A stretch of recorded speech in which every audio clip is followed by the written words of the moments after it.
Hello everyone, this is Rachel live from Allkem Studios in Sydney and you're watching the early trades. Now Australian shares opened this second and last session of 2021 slightly higher, and that was after thin holiday trading in the US that drove a small advance on Wall Street, sufficient to set fresh record highs for the two main US benchmarks. The S&P ASX 200 index was up 0.02% at the open this morning. That followed the S&P 500 closing at a record high for the 70th time this year, driven by gains in the health and tech sectors. ASX futures were up 0.1% at 8 a.m. Eastern Australian time. The S&P ASX 200 has rallied 12.4% so far in 2021.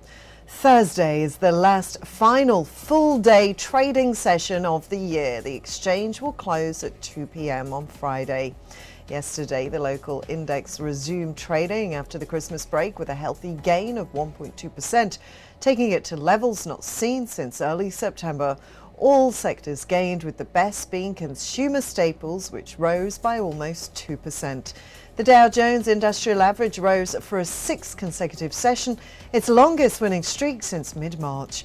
Mining stocks were leading the ASX gains at the open. Pilbara Minerals was up 2.5%, Mineral Resources shares at 1.9%, and Allkem advanced 1.2%. The major miners were also up. BHP advanced 0.8%, Rio Tinto 0.7%, and Fortescue 0.7% also.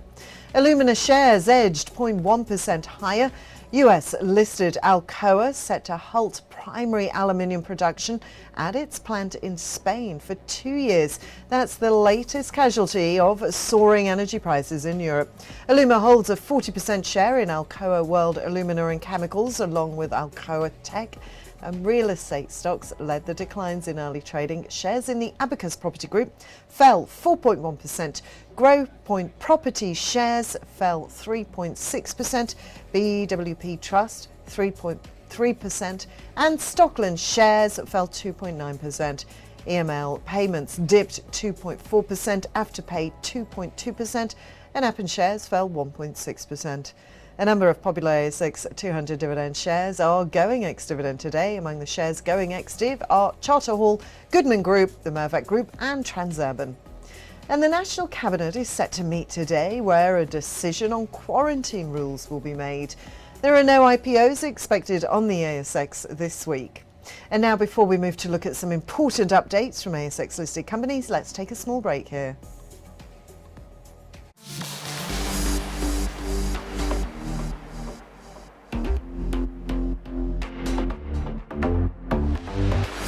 Hi, I'm Sage, and get ready to take the crypto ride with me on Allkem TV. Watch the Crypto Buzz every Tuesday and join the excitement at Allkem TV. From Bitcoins to NFTs to Dogecoin and DeFi, we have updates about everything around these digital currencies. Understand the investing rationale and the risks involved in the space with me, Sage, on Crypto Buzz. Keep watching Allkem TV.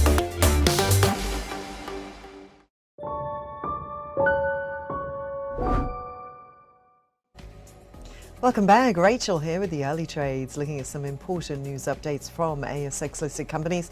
Panoramic Resources has set off its first shipment of nickel copper cobalt concentrate from the Savannah project in the East Kimberley region of WA. The cargo arrived at Wyndham Port on the 21st of December and was loaded with 10,865 tonnes of nickel copper cobalt concentrate over 4 days. The ship departed on Boxing Day, sailing to the port of Lianggang in China for delivery to offtake partner Jinchuan. In accordance with the company's offtake agreement, a provisional invoice has been submitted for $14.8 million US, inclusive all three metals contained in the concentrate. This is expected to be paid during the first week of Jan.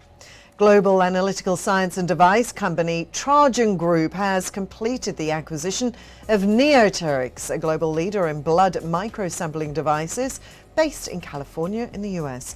Trajan has acquired 100% of the shares in Neoteryx along with the remaining global operations through a share swap and cash payment arrangement.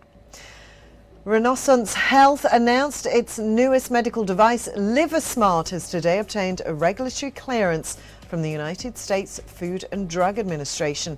The FDA clearance allows LiverSmart to be commercially marketed and sold in the US, which is the company's largest customer base. LiverSmart combines two existing FDA regulatory cleared resonance health products, FerrySmart and HepaFat-AI, into a single multi-parametric MRI session, avoiding the need for multiple MRI appointments and delivering a more complete and comprehensive assessment of a person's liver. And Focus Minerals has raised $25.5 million in a non-renounceable entitlement offer. The offer, an issue price of 25 cents each, saw 384 valid applications received, implying that 9.4% of shareholders participated in the offer, said to represent approximately 56% of existing Focus shares on issue. Given the level of acceptances, Focus Minerals has no scalebacks required in relation to the top-up offer. Following completion, the largest shareholder, Shandong Gold, will be allocated new shares, taking its stake in the company to 63.58%. Well, that's all for now on the early trade. Stay tuned with Calkine TV. We've got more shows for you with live updates across the economy, markets and sectors.